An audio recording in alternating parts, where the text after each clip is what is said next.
Trump defends Fed criticism, considers home buyer aid. Trump denied undermining the U.S. Federal Reserve's authority, saying he should be free to discuss interest rate policy. I support a president talking. It doesn't mean they have to listen, Trump told Bloomberg News on Monday following an event in swing state Pennsylvania. Trump said he jawboned with Fed Chairman Jerome Powell about interest rates throughout his presidency. It might have had an effect, it might not have had an effect. A president can talk about interest rates because I have good intuition, he remarked. That doesn't mean I'm calling the shot, but I should be able to discuss it like everyone else. As mortgage costs have crippled would-be homeowners, high interest rates have heightened Fed decision-making. Vice President Kamala Harris announced last week that first-time buyers would receive $25,000 in down payment help. Trump termed the concept a tremendous mistake that will increase housing shortages and costs. When asked if he would help low-down payment home buyers, Trump answered, "I might do that." Increasing executive branch input would threaten the traditional norm of letting the U.S. central bank determine interest rates without political interference.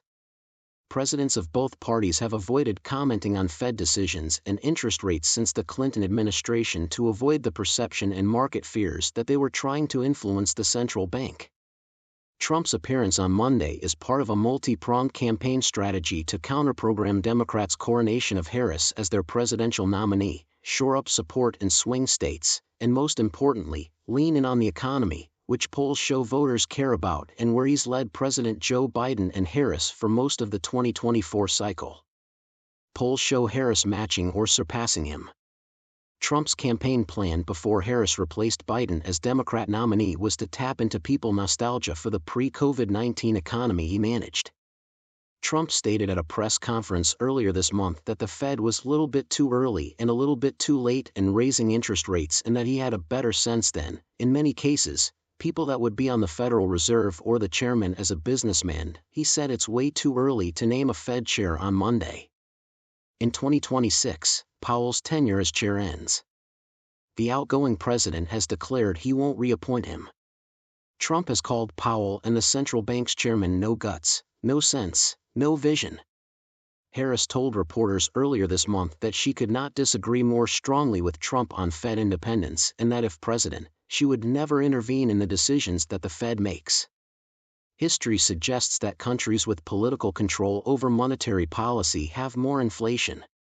In the early 1970s, former President Richard Nixon pressured Fed head Arthur Burns to ease monetary policy, sparking a costly inflationary boom-bust cycle. The Republican nominee's comments on Monday followed a speech on the economy and energy policy in Pennsylvania, part of a week-long blitz in swing states to distract from his opponent as Harris and her party attend the Democratic National Convention in Chicago.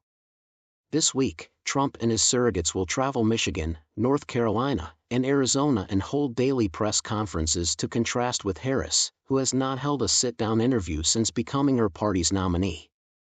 Harris promises by the end of the month.